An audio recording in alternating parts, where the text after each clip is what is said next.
Hoje eu vou te mostrar que é possível aprender as matérias mais cobradas nas provas de concurso público, direito administrativo e direito constitucional, em tempo recorde, de um jeito muito mais fácil para você memorizar a matéria. O meu objetivo aqui é te fazer passar mais rápido, alcançar o seu objetivo e a aprovação. Mas antes de começar a te falar da matéria, eu quero que você entenda dois conceitos importantes para você compreender as nossas próprias limitações. Primeiro conceito, princípio de Pareto. Pareto foi um grande pesquisador que provou que existe uma correlação 80-20. Você já ouviu falar sobre isso? Por exemplo, 80% dos acidentes de trânsito decorrem da conduta de 20% dos motoristas. Você sabia que esse padrão existe? E existe não só nessa situação, mas em todas as áreas? E aí, eu muito curiosa, resolvi então pesquisar. Será que Pareto está certo mesmo? Será que eu posso demonstrar que 20% da matéria responde 80% das questões? Como que eu vou fazer isso? Como que eu posso mostrar isso para os meus alunos? Comecei há 8 anos atrás a responder questões de prova. Respondi todas as questões do país de nível médio e de nível superior. Fui respondendo essas questões, fui anotando a resposta dessas questões e fui então encaixando essas questões ao longo de um texto. Fui elaborando um livro com base na resposta das questões. E aí, então cheguei à seguinte conclusão: poxa, vários assuntos se repetem, vários assuntos são cobrados repetidas vezes. 20% da matéria de fato responde 80% das questões. Os alunos precisam saber disso. E se eu criar um material com 1/5 do número de páginas dos outros livros e mostrar que com esse número de páginas aqui eu respondo a qualquer questão de prova dos últimos 10 anos. E foi assim, gente, que eu criei o meu manual da aprovação, que você já deve ter ouvido falar. O que eu fiz? Eu fiz toda uma reunião de questões estatísticas mostrando o que é mais cobrado tópico a tópico e fui encaixando ao longo do texto as questões. Por exemplo, vocês já sabem que as frases que estão destacadas em verde respondem a 100 questões. As frases destacadas em vermelho respondem a mais de 300 e as frases destacadas em amarelo respondem a 200 questões de prova. No final de cada página, eu mostro quais são as questões respondidas por cada página, por aquele conteúdo ali. Dessa forma, você aplica o conhecimento na hora, entende como que a banca cobra aquela matéria, acerta mais questões e mantém a motivação.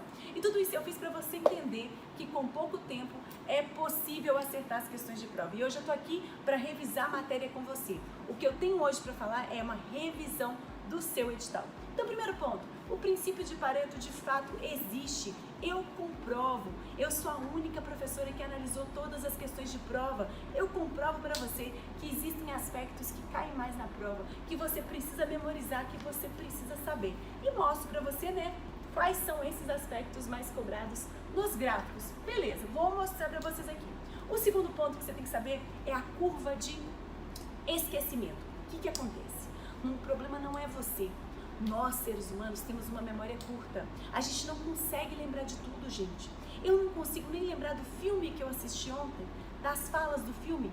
Como é que eu vou lembrar do que o professor está falando de direito? Poxa, não vou. Existe a chamada curva do esquecimento. Segundo essa curva do esquecimento, segundo esse estudo, né, que foi comprovado cientificamente, depois de 24 horas que você aprendeu um conteúdo, você já esqueceu 80% do que você estudou. 80%. E a gente sabe que não adianta só estudar, entender. Você precisa memorizar o conteúdo. Se amanhã você já esqueceu 80%, poxa, você vai ficar a vida inteira nessa jornada de lembrar, esquecer, entender, esquecer? Não. Eu vou te passar aqui das técnicas mais poderosas e técnicas que eu inventei para você memorizar a matéria como nunca antes. Eu vou relacionar a matéria com vários exemplos, com vários esquemas, com vários macetes novos para você. Então vamos começar a nossa revisão?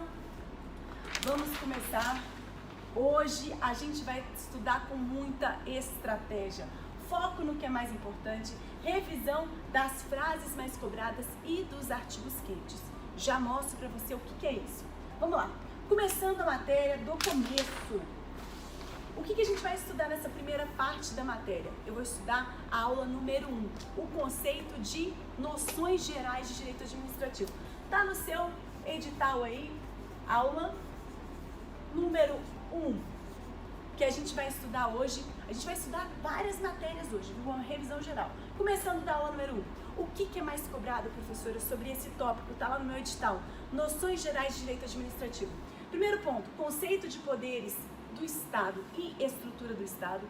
Esse ponto responde a 31% das questões. Segundo ponto, conceito de administração pública responde a 25% das questões. Terceiro ponto, conceito e fontes do direito administrativo. Esses 3 pontos respondem ao maior número de questões de prova. E é isso que eu vou falar hoje com vocês de um jeito mais simples, mais fácil, mais rápido. Vamos lá, gente. O que é direito administrativo? Essa matéria que a gente está estudando. Direito administrativo é a área do direito que regula a função administrativa que o Estado desempenha. O Estado desempenha várias funções. Dentre as funções do Estado, nós temos a função do direito administrativo. Então, quando o Estado está administrando, está gerindo a coisa pública em prol do interesse público, a gente tem o direito administrativo aí presente. Tudo que é função administrativa, peraí. Prof, para o Estado prestar um serviço público para mim, para o Estado fazer algo de interesse público, existem vários órgãos que compõem a administração, não é? Várias entidades, sim. Então as relações entre os órgãos, entre as entidades, são regidas pelo direito administrativo, certo? Certo. Fazem parte dessa função de administrar. Além disso, prof, quando o Estado administra a máquina pública, ele celebra comigo uma relação jurídica. Está prestando para mim um serviço público, celebrou uma relação jurídica. Então o direito administrativo também regula as relações entre o Estado e o particular. Sim. Terceiro ponto, o direito administrativo, gente, também estabelece como é que a administração pública vai prestar suas atividades. Quais são as principais atividades administrativas? Prestação de serviço público, intervenção na propriedade privada, exercício do poder de polícia, várias das atividades da administração. Tudo isso também é regulamentado pelo direito administrativo. Então, para fins de prova, o direito administrativo é a área do direito que regula a função administrativa que o Estado desempenha. Para fins do quê? Regulando as relações internas da administração entre órgãos e entidades, as relações entre a administração e os administrados e as atividades que a administração pública realiza. Esse é o conceito de direito administrativo. Prof, mas o direito administrativo fala da função administrativa do Estado. O que é Estado? Pessoal, eu geralmente estou vivendo minha vida pensando nos meus problemas. Você está vivendo sua vida pensando nos seus problemas. A gente tem que ter alguém que pensa no coletivo, que pensa na coletividade. E é aí que surge o Estado. Professora, o que é Estado? Estado é uma pessoa jurídica de direito público formado por 3 elementos. O Estado governa. Governa quem, professora? Governa o povo que está em um determinado território. Governo, povo e território. 3 elementos que formam o Estado. E o Estado faz um monte de coisa, ele não só administra. Gente, mas vamos resolver a questão? Vamos resolver a questão para vocês entenderem como que essa metodologia é importante. Primeiro ponto, conceito de direito administrativo. Esse conceito responde 88 questões de prova. Vou colocar uma questãozinha aí para vocês sobre esse conceito, dá um minutinho para vocês responderem. Vai lá. Respondido? Agora vem comigo, conceito de Estado. Tá vendo? Essa frase está em verde no manual, porque ela responde a 123 questões de prova. Então, responde uma questão aí sobre esse conceito para você ir aplicando o que você está aprendendo. Respondido? Beleza. Ok, prof. Mas o que o Estado faz? Né? O Estado só administra? Só gere a máquina pública? Não. O Estado cuida de todas as questões que envolvem o quê? O que é de interesse da coletividade. Nós estamos, gente, em um Estado de Direito. Estado de Direito é aquele Estado que obedece o direito, que segue o direito. O Estado de Direito tem que seguir o que está na lei, né? Ele segue o que está na lei. Professora, mas quem é que estabelece essa tal lei? Quem que edita a lei? O próprio Estado. É o Estado também que edita a lei, que estabelece as normas que vão reger o nosso convívio em sociedade. Prof, mas e, por exemplo, se eu brigo com meu vizinho, eu acho que eu tô certo, ele acha que ele tá certo. Quem olha quem tá certo, em conformidade com a lei? Quem é que fala quem tá certo nessa situação? O Estado. Ou seja, toda a questão que envolve, tá vendo? Toda a questão que envolve o público, né, a coletividade, questões de todo mundo, é o Estado que cuida. O Estado, gente, legisla, o Estado executa o que está na lei e o Estado julga os conflitos, as controvérsias que existem entre os seres humanos. Prof, como que isso funciona exatamente? Gente, todo o poder que o Estado tem é uno e indivisível. Nós conferimos ao Estado esse poder. Nós, o povo, dá para o Estado poder. Poder para quê? Para governar o povo que está em um determinado território. Beleza. esse poder é uno e indivisível. Mas se eu concentrar todo esse poder em uma só pessoa, no presidente, por exemplo, o presidente julga, ele legisla e ele executa. Se eu dou poder, muito poder para uma pessoa, essa pessoa tende a abusar desse poder. Então, para fins de evitar, coibir esse abuso de poder, o que existe, qual que é a configuração interna no Estado?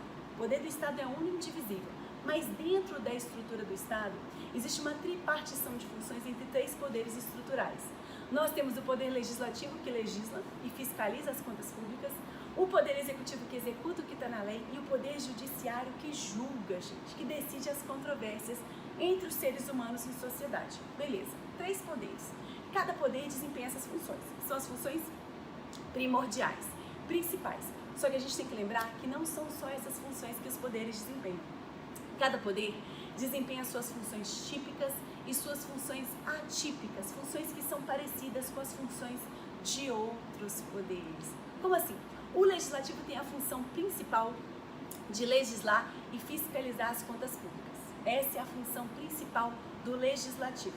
Contudo, quando a gente está diante de um crime de responsabilidade cometido pelo presidente da República, quem julga o presidente não é o judiciário, é o Congresso. Prof, o legislativo está julgando? Sim. Gente, cada poder tem a sua função principal, mas também desempenha funções parecidas com as dos outros poderes em algumas situações previstas na Constituição. Outra situação, o legislativo, o Congresso, quer comprar material de escritório para ter lá papel, caneta para os deputados. Quando a gente fala de compra, de aquisição, a aquisição do Estado envolve dinheiro público. O dinheiro público não pode ser gasto de qualquer forma, né? Tem todo um procedimento licitatório que tem que ser realizado antes de comprar aquele material. E esse procedimento é realizado para fins de selecionar a empresa mais bem qualificada, para fins de evitar que o agente público use o dinheiro público de qualquer forma, contrate o coleguinha dele, contrate aquele amiguinho dele, para fim de evitar o desvio de verba. Existe uma obrigação de licitar antes de contratar. Quando o Congresso, então, quer comprar material de escritório, ele tem que licitar antes de contratar. Professora, quando o Congresso faz isso, ele está realizando um procedimento administrativo de licitação. Sim. E procedimento administrativo de licitação é uma função que é o quê? Uma função típica administrativa, de executar o que está na lei. Então, quando o legislativo fizer isso, né, prof, ele vai estar desempenhando atipicamente uma função que é típica do executivo. Exatamente. Então, você tem que lembrar dessa frase aqui, galera. Essa frase aqui responde a mais de 300 questões.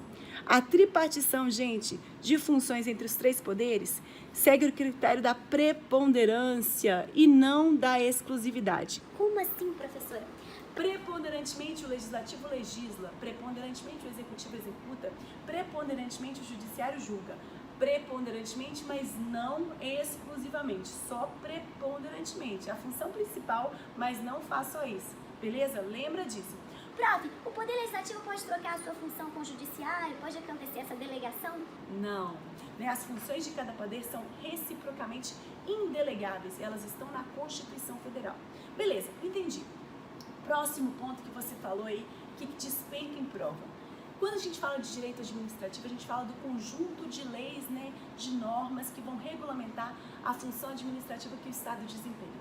Mas, prof, quais são as fontes dessas leis? De onde que vêm essas leis? Pessoal, são 4 fontes que você tem que estudar para a sua prova. A fonte primária, que é a lei. Lei é fonte primária, eu coloco uma observação aqui para a súmula vinculante. E as fontes secundárias, doutrina, jurisprudência, costumes e princípios gerais do direito. Como assim? Nós temos um Estado de Direito, Estado que obedece o que está na lei. O tempo todo o Estado pode atuar segundo o que está na lei, beleza. Então a lei é a única fonte primária do direito administrativo. Mas quando eu falo de lei, eu não estou falando só da lei ordinária, da lei complementar. Eu estou falando de lei em sentido amplo, abrangendo a lei complementar, a lei ordinária, também os atos normativos. Ato normativo é o quê, prof? Ato normativo, gente, é aquele editado infralegal. A lei está aqui, ele é editado e ele está abaixo da lei na hierarquia das normas. Ele é infralegal, ele complementa o conteúdo da lei, ele facilita a aplicação do texto legal. Então, quando eu falo de lei como fonte do direito administrativo, eu estou falando de lei em sentido amplo, abrangendo lei ordinária, lei complementar e os atos normativos infralegais. Todos os atos normativos, todas as normas que regulam a função administrativa que o Estado desempenha. Beleza. Fonte secundária, jurisprudência. Jurisprudência é o conjunto de julgados sobre uma determinada matéria, né? Então, quando a gente tem um processo judicial, o juiz decidiu algo desfavorável ao Estado ou favorável ao Estado, você ajuizou um processo contra o Estado e aquela decisão do juiz ali, poxa, claro que ela influencia de forma secundária a produção das normas do direito administrativo. A administração pública vai ficar ligada, poxa, isso aí, olha só, o juiz decidiu dessa forma, poxa. Então quer dizer que a gente tem que atuar desse jeito aqui. É claro que a jurisprudência ela vai influenciar de forma secundária a atuação da administração. Entretanto, a jurisprudência em si, ela é uma fonte secundária. Por quê? Porque ela gera efeitos entre as partes do processo. Você ajuizou um processo contra o Estado. A decisão foi favorável a você. A decisão do juiz foi uma decisão favorável a você. Aquela decisão atinge a quem? Você e o Estado. Aquela decisão do juiz ali isolada atingiu vocês dois. Agora, se porventura, olha só, se porventura a gente estiver diante de uma decisão que gera efeito erga omnes, aí a situação é diferente. Por isso que eu coloquei aqui para vocês a súmula vinculante aqui em cima. O que é súmula vinculante, prof? Vamos dizer que existe uma questão que está gerando muita discussão. Tem uma questão que está lá na Constituição, um direito constitucional, que está gerando muita controvérsia. Todo mundo está ajuizando uma ação sobre aquela mesma questão, várias pessoas. Cada juiz de cada ação decide de uma forma, porque cada cabeça, uma sentença. Cada juiz decide de uma forma. Aí o STF, a Corte Superior do Judiciário, fala assim, poxa vida, complicado isso aí, né? Olha essa multiplicação de processos. Pô. Vamos fazer o seguinte, vamos editar uma súmula vinculante. Súmula vinculante é um entendimento da Corte Suprema do STF, né, a Corte Suprema do Judiciário, entendimento aprovado por 2/3 dos membros do STF, um entendimento que vincula. Prof, 2/3 dos membros do STF. Quantas pessoas? STF, F de time de futebol, lembra disso? 2/3 dos membros do STF têm que aprovar esse entendimento que vai ter força vinculante. Como assim? A partir do momento que o STF edita uma súmula vinculante, aquele entendimento vincula. Todos os juízes vão ter que tomar decisões em conformidade com aquele entendimento. E, gente, aquele entendimento vincula também a própria administração. A própria administração vai ter o quê? Vai ter que seguir aquele entendimento ali. Por exemplo, uma súmula muito famosa, a súmula vinculante número 5. A súmula fala que é o seguinte, nos processos administrativos, você não precisa de advogado. Se você quiser se defender sem advogado, você pode. Poxa, pensa só, esse entendimento vincula todos os juízes e também a administração. Uma súmula vinculante que sempre trata sobre questão constitucional, mas aquela súmula vinculante que está relacionada à atuação do Estado, vincula o Estado também. Gente, então a súmula vinculante não é uma mera fonte secundária. Ela é mais importante, porque ela gera efeitos erga omnes e ela vincula a administração.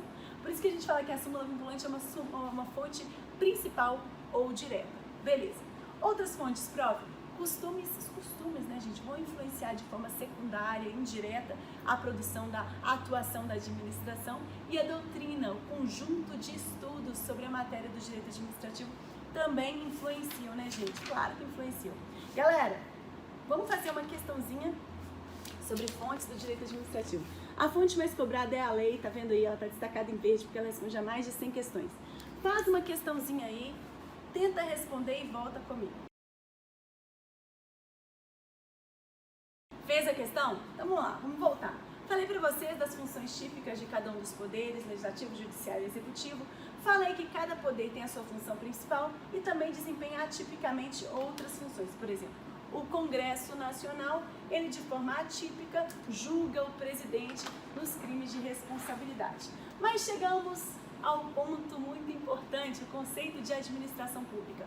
Você já sabe o que é direito administrativo, já sabe o que é Estado, já sabe as fontes do direito administrativo, agora você vai saber o que é administração pública. Galera, a administração pública pode ser entendida em conformidade com 2 critérios, e é isso que aparece muito na sua prova. A administração pública segundo o critério subjetivo e a administração pública segundo o critério objetivo. Esse critério aqui subjetivo também é chamado de formal ou orgânico. Por quê? Olha o macete. Administração pública segundo critério subjetivo. Eu estou falando sujeitos, entidades, órgãos, de quem compõe a administração. Por isso que esse critério também chama de orgânico. Por que ele também é orgânico, prof? Porque eu estou falando da organização, de quem compõe, né? Quem está ali na administração pública. E por que esse critério também é chamado de formal, prof? Porque são as formalidades da lei. É a formalidade da lei que estabelece quem é que compõe a administração pública. Por exemplo, é a lei que estabelece que a administração pública indireta é formada pelas autarquias, fundações, empresas públicas e sociedades de economia mista. Beleza? Então tá. Prof, macete pra eu não esquecer. A administração pública, segundo o critério subjetivo, tá falando do sujeito, gente. Aí você fala sujeito, sujeito, entidade, órgão. É quem faz parte. Isso, não vai esquecer, quem faz parte. E a administração pública, segundo o critério objetivo, gente, eu estou falando do objeto, né? Qual que é o objeto da administração? Qual que é a matéria? Qual que é a matéria, né, da atividade da administração? É o que a administração pública faz. O que ela faz? Ela presta serviço público, ela exerce o poder de polícia, ela intervém na propriedade privada, ela faz um monte de coisa. Então esse é um macete super importante para você não esquecer. Beleza. Lembrando que essa matéria é muitíssimo cobrada, tá vendo? Ela tá toda em vermelhinha. Esse macete tá aqui para vocês. Vamos fazer uma questão? Vamos fazer uma questão sobre esse conceito? Cola aí, faz uma questão sobre isso. Fez a questão? Então vamos lá. Galera, agora eu quero falar com vocês sobre o último ponto para você aí, ó, gabaritar esse tópico da matéria pra gente passar pro próximo. Quando eu falo com você sobre direito administrativo, sobre a atuação da administração, você tem que lembrar que a administração pública ela é controlada, viu, gente? Ela não pode atuar de qualquer forma, não, né? Ela tem que atuar em conformidade com a lei. Prof, quem é que verifica se ela está atuando em conformidade com a lei? Bom, ela mesma pode fazer isso. A própria administração pública controla os seus próprios atos. Ela exerce o que a gente chama de autotutela. Ela controla os seus próprios atos, as suas próprias medidas, né, gente? Ela controla. Mas também sabe quem controla a administração pública? O Poder Judiciário. O Poder Judiciário, ele controla tudo, sabe por quê? Porque a justiça no Brasil, ela é inafastável. O Poder Judiciário, ele soluciona todas as controvérsias. Se eu briguei com você aí, você tá chateado comigo, quer ajuizar uma ação contra mim, quem decide é o juiz. Se porventura eu me sinto lesada pelo Estado, quero ajuizar uma ação contra o Estado, quem decide aquela questão também é o juiz. Olha só, o Poder Judiciário soluciona qualquer controvérsia que existe em sociedade. No Brasil, a justiça é inafastável. Prof, mas o judiciário, ele julga o quê? Ele julga aspectos de legalidade, de mérito? Como que ele faz essa análise? Pessoal, qual que é a competência do juiz? O juiz vai julgar as questões que são apresentadas a ele em conformidade com a lei. O juiz não entra no mérito da atuação da administração. Tipo assim, seu carro estava mal estacionado, o policial estava meio mal-humorado no dia, ao invés de te multar, ele resolveu rebocar o seu carro. Poxa, rebocar o carro que está meio mal estacionado foi um exagero. O policial agiu de forma desproporcional. E existe um princípio administrativo que fala que a atuação da administração tem que ser proporcional. O policial se excedeu. Você pode ajuizar uma ação contra o policial, contra essa situação, para anular aquele ato? Pode. Mas e aí? O que o juiz vai decidir? O juiz vai analisar a situação e vai falar, opa, realmente, essa medida foi desproporcional. Só isso, vamos anular esse ato. Prof, o juiz pode falar que o policial tinha que ter multado? O juiz pode falar para o policial o que ele tinha que fazer? Não, porque o juiz não foi o quê? Ele não foi nomeado para ser policial. Ele não tem poder para ser policial. Ele não pode falar o que o policial devia ter feito, não pode.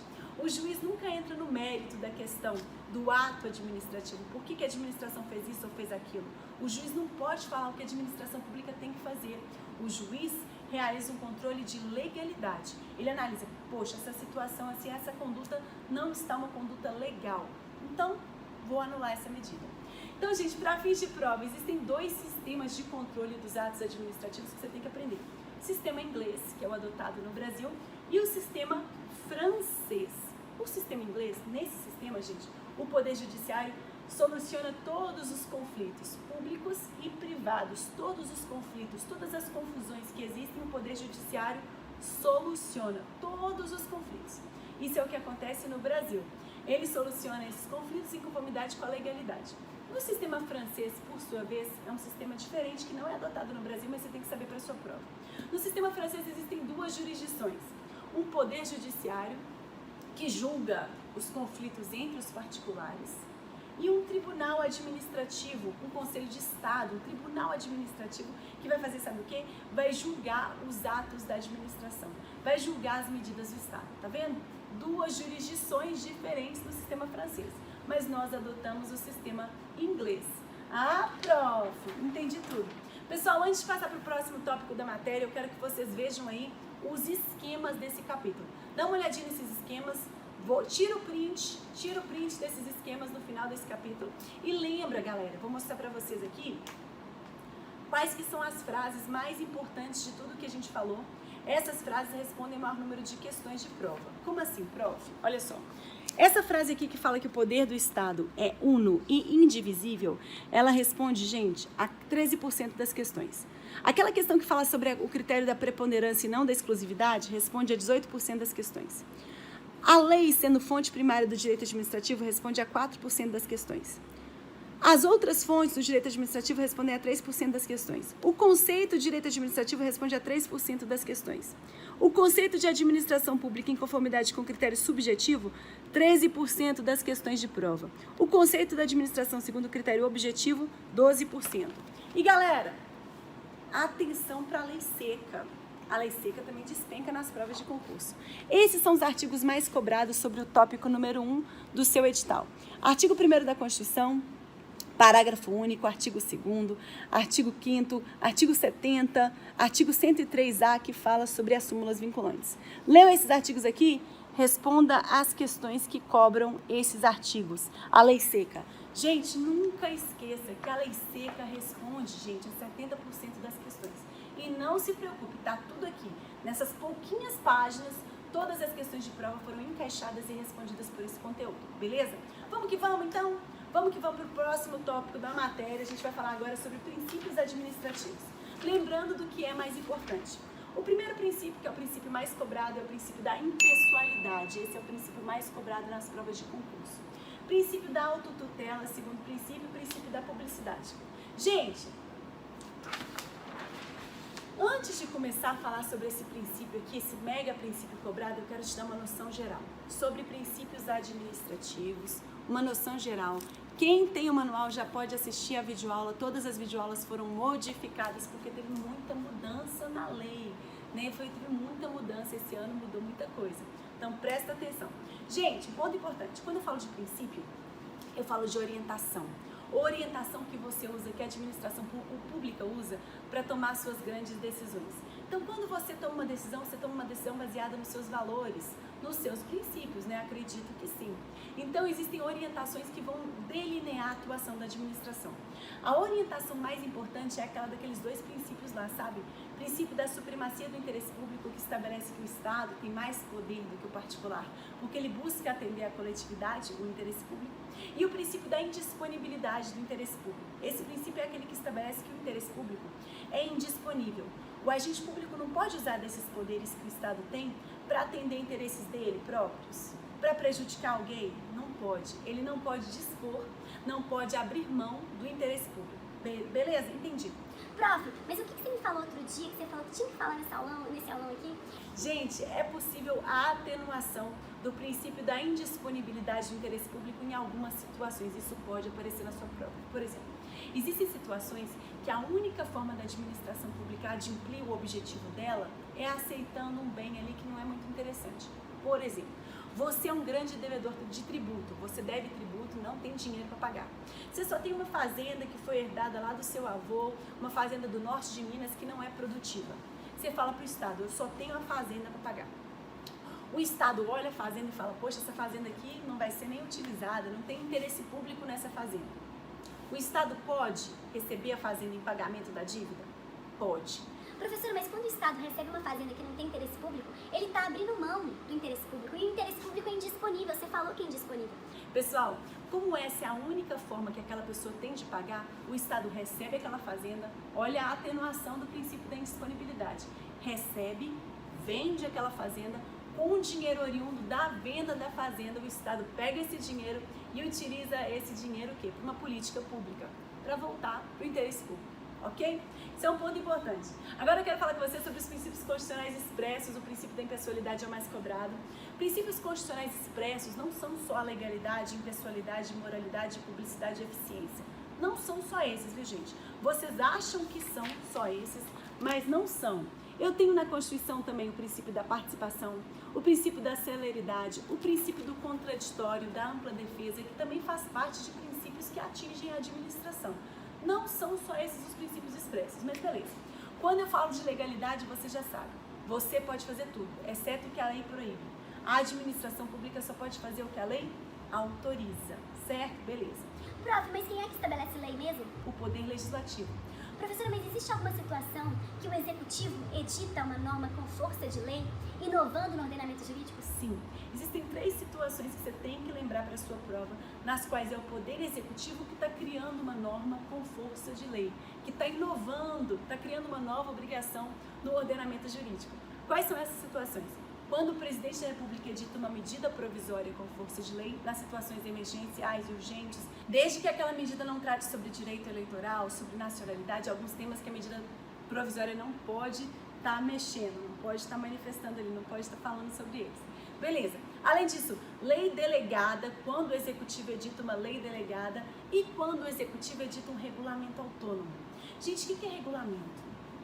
Galera, a lei vai regular a atuação do Estado. Só que também existem os atos normativos. Atos normativos são aqueles que são editados em complementação da lei, para facilitar a aplicação da lei. O ato normativo está abaixo da lei, na hierarquia das normas. Beleza. Geralmente o ato normativo vai ser editado para facilitar a aplicação da lei, para clarificar o conteúdo da lei. Entretanto, existe um ato normativo que inova no ordenamento jurídico. Um ato normativo que cria uma novidade no ordenamento jurídico. Prof, qual que é esse ato normativo? Galera, quando eu estou falando de regulamento autônomo, que trata sobre organização administrativa, não cria nem extingue órgão, nem cria nova despesa, esse regulamento que trata sobre organização administrativa, ele é editado em substituição da lei. Ele inova no ordenamento jurídico, ele cria uma novidade no ordenamento jurídico. Beleza? Não se esqueça disso, que isso é muito importante. Então, existem situações em que o executivo inova no ordenamento jurídico. Beleza. Dito isso, galera, eu tenho que falar também isso com vocês. Quando o presidente da República decreta estado de defesa e estado de sítio, existem também, é uma situação em que alguns direitos nossos vão ser restringidos de algumas formas. Por exemplo, o nosso direito de reunião vai ficar restringido, o nosso direito ao sigilo da correspondência fica restringido. Então, lembra que o executivo também tem muita força, viu, gente? Não é só o legislativo que inova no ordenamento jurídico, não. Existem situações em que o poder executivo, de forma atípica, desempenha a função que é típica lá do legislativo, você já sabe. Beleza, vamos falar da impessoalidade, que isso aqui, gente, despenca nas provas de concurso. Impessoalidade, galera, a atuação do agente público deve ser impessoal. O agente público não pode levar em consideração seus interesses pessoais. Ele não pode tentar se beneficiar ou prejudicar uma outra pessoa, não. Ele busca atender à coletividade. Beleza. Impessoalidade. Professora, quer dizer que o Estado, que o agente público vai tratar todo mundo da mesma forma? Não. Por quê? Porque nem todo mundo é igual. Professora, mas a lei fala que todo mundo é igual, tem os mesmos direitos. Pois é. Isso aí é igualdade formal. Lembra desse nome, formal? Quando eu falo de formal, eu estou falando de formalidade que está na lei. As formalidades da lei, né, prof? Estabelecem que todo mundo é igual. Mas na prática, poxa, a gente não é igual, a gente sabe que não é igual. Tem gente que é rico, tem gente que é pobre, tem gente que está lá numa situação difícil, tem gente que não. A gente não é igual. Então o Estado não vai tratar todo mundo igual. Ele vai tratar os iguais de uma forma igual e os desiguais de uma forma desigual para reduzir as desigualdades que existem entre as pessoas, reduzindo as desigualdades. Esse que é o grande objetivo do Estado. E é isso que o Estado faz para assegurar uma igualdade material. Pensa assim, formal está falando da lei, das formalidades da lei. Na lei todo mundo é igual, mas na matéria, na prática, na matéria, na vida real, nem todo mundo é igual. Então o Estado não trata todo mundo igual, não. ele trata de forma igual as pessoas que são iguais e de forma desigual as pessoas que estão numa posição de desigualdade, para reduzir essa desigualdade e garantir uma isonomia, uma igualdade material, igualdade na vida real, na matéria. É por isso, por exemplo, se eu chego no hospital público e falo, poxa, eu tô com Covid, chego primeiro. Daí um pouco chega uma senhora que é mais velha, tem asma, tem bronquite e fala, tô com Covid. Ela é atendida primeiro. Mesmo eu tendo chegado primeiro, ela vai ser atendida primeiro porque ela está numa posição de desigualdade. Idade avançada, ela já tem algumas doenças, ela está numa posição de desigualdade. Beleza.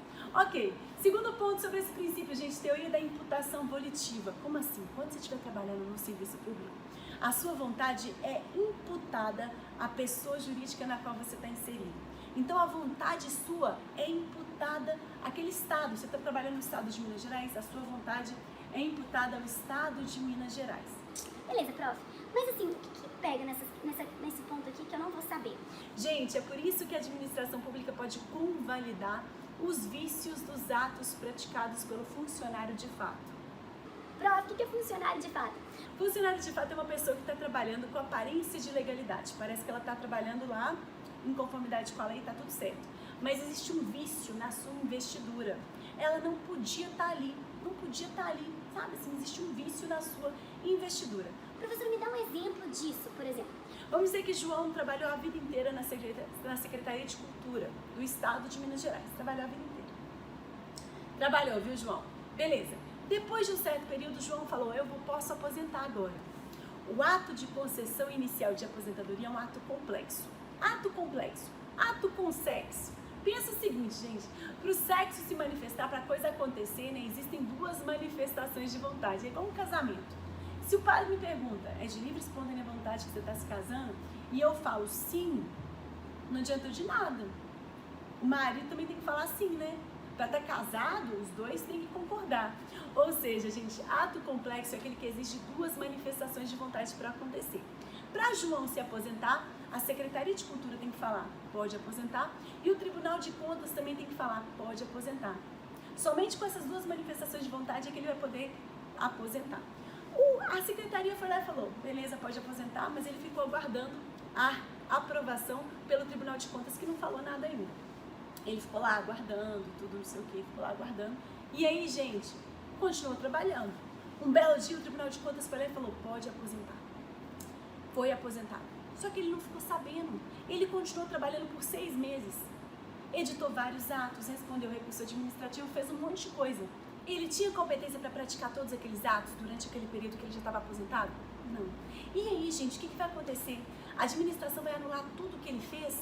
Não vai anular tudo que ele fez, não vai. Em razão da teoria da imputação volitiva, a vontade de João é imputada à pessoa jurídica na qual ele estava inserido. Ele trabalhava na Secretaria de Cultura do Estado de Minas Gerais. A vontade dele, os atos que ele estava editando em nome do Estado de Minas Gerais. Ele era um instrumento que o Estado tem para atender a coletividade. Ou seja, todos esses atos que ele praticou enquanto ele estava já aposentado, tem um vício no elemento competência. Ele não tinha mais competência para estar ali, mas esse vício é um vício relativo, é um vício que não é grave. E vícios que não são graves nos elementos forma e competência do ato administrativo, eles podem ser corrigidos, eles podem ser convalidados. Ao invés da administração anular aquele ato, porque ele tem um vício no elemento competência, ela vai corrigir, ela vai convalidar, ela vai corrigir aquele vício ali para manter aquele ato. Em razão da teoria da imputação volitiva, sabendo que João atuava em nome do Estado. Olha que importante. Prof, são todas as situações em que a administração pública ela pode corrigir o vício no ato? Ela pode sempre corrigir um ato que está lá viciado? Não. Para corrigir, gente, é preciso ter foco. Foco, galera. FO de forma, CO de competência. Vícios relativos aos elementos forma e competência são passíveis de convalidação. Convalidação é a mesma coisa que correção. Podem ser corrigidos esses dois vícios, tá bom? Beleza, prof, tô sabendo. Próximo ponto, gente. É vedada a promoção pessoal do agente. Como assim? O agente, como ele atua de forma impessoal, ele não pode usar as medidas da administração para se beneficiar. Não pode. Para se promover. Tipo assim, eu dei a ordem de início numa obra. Eu não posso colocar uma plaquinha na obra assim, obra da Gabriela Xavier. Não posso. aquela obra não é minha, até queria que fosse, mas não é minha, está sendo feito com dinheiro público, então eu não posso me promover com aquela medida, não posso. Então, por exemplo, o governador pode colocar uma placa assim, obra do governador de estado? Não, gente, é obra do governo do estado. O governador não pode usar das medidas do estado para se promover, não pode, é vedada a promoção pessoal. Professora, mas é possível, por exemplo, colocar lá o nome de uma escola pública estadual, Getúlio Vargas? Mas, poxa, o nome de um político que já morreu, que não está mais em atividade? Aí pode, beleza? Último ponto, gente, é vedada a prática do nepotismo. Isso cai, galera, o que é isso? O que é esse nepotismo, prof? Por exemplo, você foi aprovado para o concurso de procurador e agora você é procurador-chefe. Você é procurador-chefe e na procuradoria tem que ter um diretor, tem que ter um assessor, você tem um monte de cargo em comissão. Cargo em comissão é aquele cargo de livre nomeação e livre exoneração que você pode utilizar para nomear pessoas que você quiser. Livre nomeação e livre exoneração. Pessoa que você quiser. Aí você pensa, poxa, agora que eu estou ganhando dinheiro, eu vou resolver o problema da minha família. Porque se eu der um cargo para minha mãe e outro para minha irmã, ninguém vai me pedir dinheiro. Você pode fazer isso? Não pode, porque a sua atuação tem que ser impessoal. Você não pode buscar atender os seus interesses, né? Você tem que buscar atender a coletividade. Não pode fazer isso, não pode fazer isso. E aí, prof? Quer dizer que você não pode, de forma alguma, né? Por exemplo, usar esses cargos políticos para nomeação de cônjuge, parente até o 3º grau. Primo pode? Primo pode. Nepotismo. Primo pode. P de primo, P de potismo. Beleza. Além disso, é vedada designações recíprocas. Você não pode falar com outro procurador-geral, você fala assim, ó, nomeei minha mãe, que eu nomeei seu irmão aqui. Essa troca de favores também é vedada. Mas, prof, e as nomeações para cargo político? Pessoal, as nomeações para cargo político é diferente. Como assim, professora, é diferente? O cargo político não alcança, a vedação, né, a prática do nepotismo não alcança as nomeações para cargo político. Se você foi eleito para ser governador do estado e quer nomear a sua irmã para ser secretária, um cargo político, né, secretária de obras, você pode. Gente, esses são os 4 pontos. Isso cai muito. Atenção para esses pontos aqui. Isso cai muito. Vamos fazer uma questão? Cola aí, aproxima o QR Code, o celular do QR Code e responde uma questão. Coloque aí para mim, responde a questão, depois você volta aqui. Gente, falei sobre o princípio da impessoalidade, a gente já vai falar sobre o princípio da autotutela, mas eu quero te passar uma geralzona sobre outros princípios também. Princípio da moralidade. Rapidinho. A moralidade, gente, fala da obrigação do agente público atuar em conformidade com a boa-fé, com honestidade, moralidade objetiva. Objetivamente, quando o agente público está trabalhando, ele tem que atuar de forma honesta, leal, com boa-fé. Isso é moralidade. Moralidade objetiva é diferente de moralidade subjetiva. Moralidade subjetiva, de sujeito, está falando das suas crenças, do que você acredita que está certo e está errado, seus valores. Por exemplo, se você vê uma colega sua beijando um monte numa noite só, você pode falar que ela é piriguete, ou você pode, tá preconceituoso.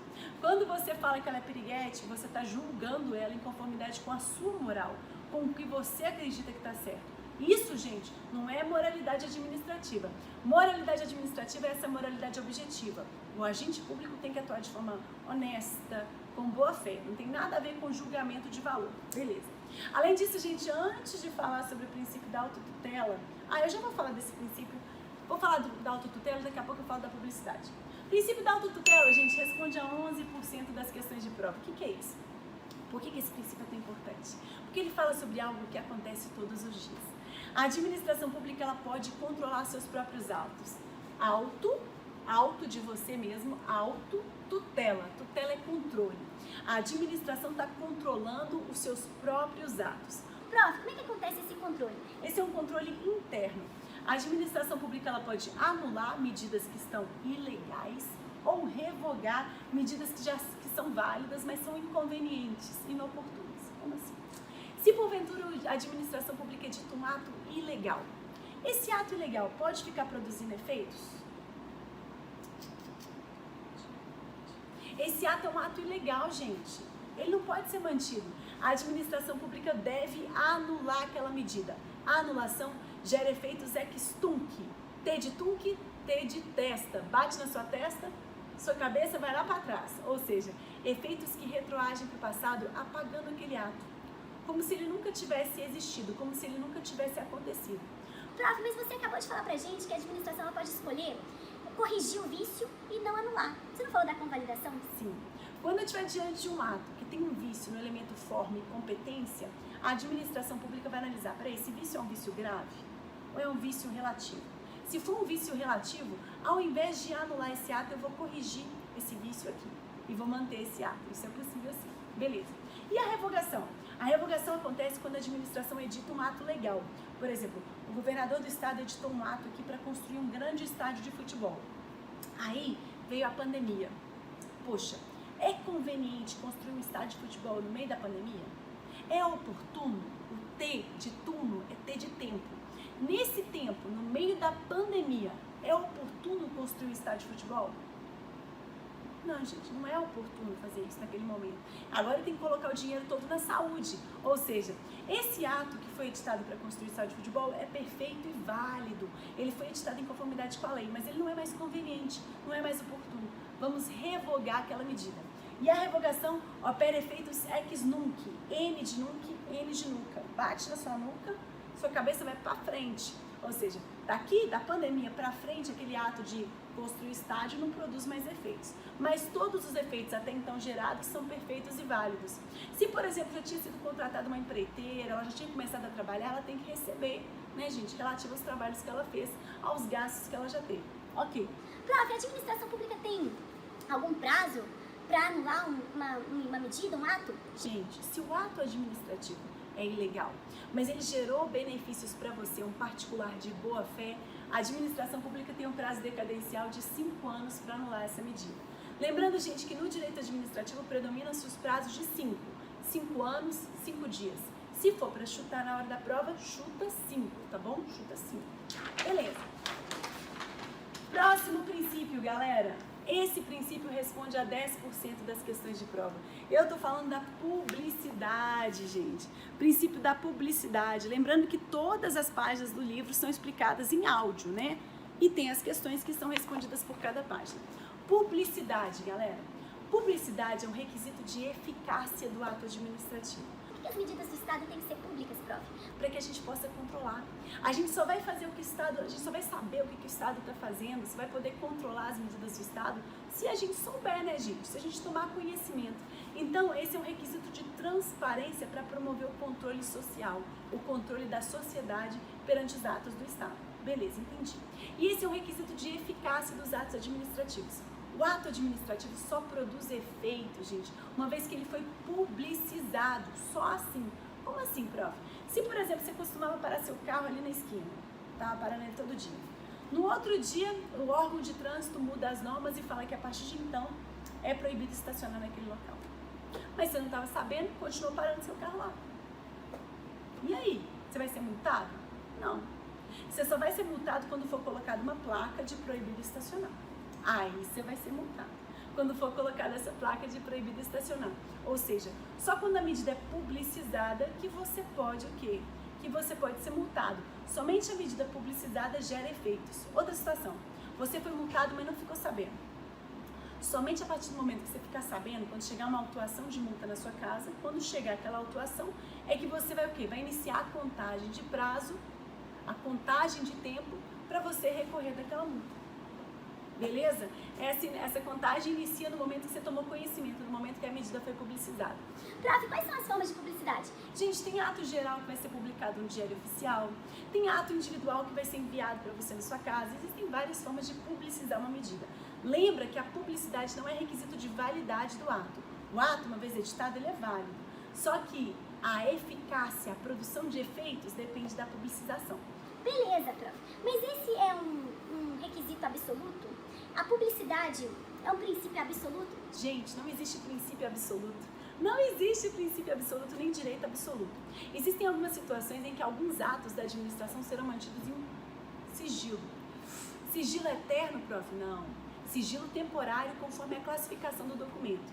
Existe informação ultra secreta, existe informação secreta, sabe? Por que isso, prof? Por exemplo, eu sei que é secreta a informação a respeito da atuação do Estado no que tange a energia nuclear. Tem uma atividade aí que o Estado realiza nesse sentido que é secreta, que a gente não sabe. Prof, quando é que uma informação pode ser secreta? Quando, gente, eu tô falando de algo que tá ligado à intimidade, honra e privacidade do particular, então aquele ato tá ligado à intimidade, honra, privacidade do particular, vai ser mantido em sigilo.